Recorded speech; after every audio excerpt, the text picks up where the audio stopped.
ஏன்னா ஒரு ஜுனைத் என்ற ஒரு 15 வயசு பையன் அவன் துணிமணி எடுக்கிறதுக்கு ட்ரெயின்ல தனியா போகும்பொழுது அவனை அடிச்சு ஒரு 2 கால் மிருக கூட்டம் கொலை செய்தது. பெருநாள் கொண்டாட உடல் அவனுடைய குடும்பத்தினர் அப்படிப்பட்ட இன்னலுக்கு ஆளாக்கினார்கள். இப்படிலாம் இருக்கக்கூடிய நிலையிலையும் இஸ்லாம் வளர்ந்து கொண்டிருக்கின்றது. காரணம் என்ன? அல்லாஹ் வளர்த்துக்கிட்டு இருக்கிறான். இந்த பார்த்தோமா இல்லையா, அமர்நாத் யாத்திரிகர்களுடைய அந்த பயணம் போறாங்க, தீவிரவாதிகளுடைய அட்டாக்குன்றான். அது தீவிரவாதிகளுடைய அட்டாக்கா இல்ல காவி பயங்கரவாதிகளுடைய அட்டாக்கான்னு தெரியல.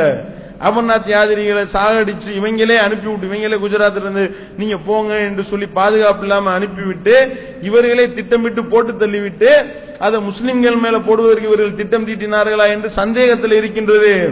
அப்படிப்பட்ட நிலையில ஒரு பஸ்ஸை ஓட்டிக்கிட்டு போறாரு. அமர்நாத் யாத்திரிகர்கள் அதுல இருக்கின்றார்கள். ஓட்டக்கூடிய ஓட்டுநர் சலீம். தீவிரவாதிகள் சுத்தி அட்டாக் பண்றான். அட்டாக் பண்ணா அதுல சிலர் மரணிக்கின்றார்கள். ஆனால் கிட்டத்தட்ட 50 அமர்நாத் யாத்திரிகளுடைய உயிர் காப்பாற்றப்பட்டது. எப்படி காப்பாற்றப்பட்டுச்சு?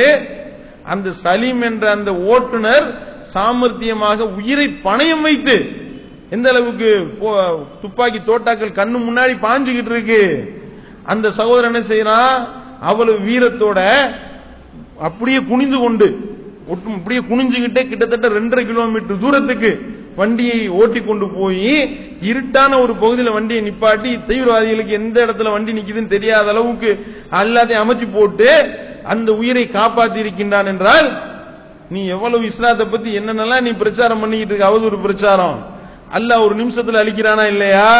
அந்த சலீம் என்ற அந்த முஸ்லீம் மட்டும் உதவவில்லை என்று அவன் தன்னுடைய உயிருக்கு பயந்து தன்னுடைய உயிரை காப்பாற்றிக் கொள்வதற்காக வண்டியை போட்டு ஓடி இருந்தானே முடிஞ்சு போச்சு.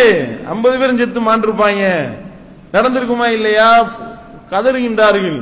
இந்த சகோதரன் மட்டும், இந்த சலீம் என்ற சகோதரன் மட்டும் எங்களை அந்த வண்டியை ஓட்டி காப்பாத்தல அப்படின்னா நாங்கள் உங்க முன்னாடி நேரம் பேசிக்கிட்டு இருக்க மாட்டோம், நாங்க குணமா தான் கடந்திருப்போம் என்று சொல்லி அவர்கள் எல்லாம் புலம்புகின்றார்களே, நன்றி சொன்னார்களே. இதுலயும் கூட பாருங்க, எக்காரணத்தை கொண்டு முஸ்லிம் பேர் வந்துடக்கூடாது, ரொம்ப கவனமா இருக்காய், வந்துடக்கூடாது நீ அமுக்குன. ஆனால் அல்லாஹ்வுடைய கிருபையை கொண்டு சமூக வலைதளங்கள் வாயிலாக இந்த செய்தி பரவுனது. வேற வழி இல்லாம சலீம்னு சொல்ல வச்சானா இல்லையா படைத்த இறைவன்? இதுதான் அல்லாஹ்வுடைய சூழ்ச்சி என்பது.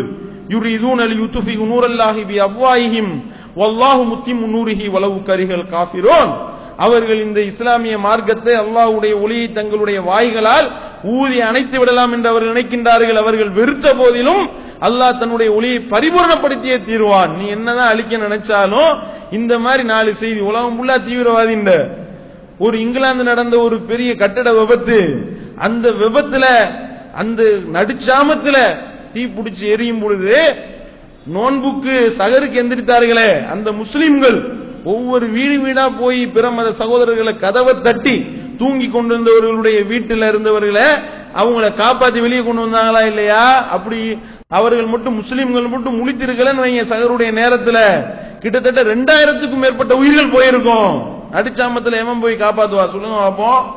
பள்ளிவாசல்ல தங்க வைத்து சாப்பாடு கொடுத்தார்கள். இதுதான் யதார்த்தம். அப்ப முஸ்லிமுடைய இயல்பு என்ன அப்படின்னா, தன்னை விட தன்னுடைய சகோதரனுக்கு முக்கியத்துவம் கொடுக்க வேண்டாம். எந்த மதமாக இருந்தாலும் சரி, எந்த ஜாதியாக இருந்தாலும் சரி, அதுவும் உசுறு நானும் உசுறு, அவனும் மனுஷன் நானும் மனுஷன் என்று சொல்லி இப்படி காப்பாற்றக்கூடிய இஸ்லாம் நமக்கு கத்து தந்திருக்கின்றது. ஒரு உயிரை வாழ வைத்தவர் இந்த உலகத்தில் உள்ள அனைத்து உயிரை வாழ வைத்தவரை போலாவார் என்று அல்லாஹ் தன்னுடைய திருமறையில் சொல்லி காட்டுகின்றான். அந்த அடிப்படையில தான் முஸ்லிம் சமுதாயம் இப்படி முன்னிலையில் நிற்கின்றது. தமிழகத்திலையும் தொடர்ச்சியாக 11 வருஷத்துக்கும் மேல தொடர்ச்சியாக இரத்த தானத்தில் முதலிடம் வகிப்பது முஸ்லிம்கள் தான். தமிழ்நாடு தவ்ஹீத் ஜமாத் இந்த இயக்கம் தான். வெள்ள நிவாரண பணியில நம்ம தான் முதல்ல, நம்ம தான் முன்னாடி நின்றோம்.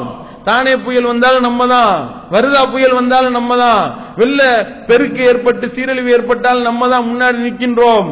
இரத்த தானத்திலே நம்ம தான் முதலிடம் இருக்கின்றோம் என்றால் இது இந்த உலகத்தில் கொடுக்கிற விருதுக்கு ஆளாம் கிடையாது, படைச்ச இறைவனிடத்தில் கிடைக்கக்கூடிய கூலிக்காக என்பதுதான் நம்முடைய பிரதானம். இதை பிற மத மக்களுக்கு நாம எடுத்து சொல்லி அவர்களை இந்த ஏகத்துவத்தின் பக்கம் நாம் இருக்கக்கூடிய இந்த இஸ்லாமிய மார்க்கம் எப்படிப்பட்ட ஒரு அமைதி மார்க்கம் என்பதை விளங்கி அவர்களுக்கும் புரிய வைத்து நல்லுணர்வோடு நாம வாழ்ந்து சமூக நல்லிணக்கத்தை பேண வல்ல இறைவன் அருள் புரிய வேண்டும் என்று கேட்டு நிறைவு செய்கின்றேன். வாயுதவான் அல்ஹம்துலில்லாஹி ரப்பில் ஆலமீன். அஸ்ஸலாமு அலைக்கும் வரஹ்மத்துல்லாஹி.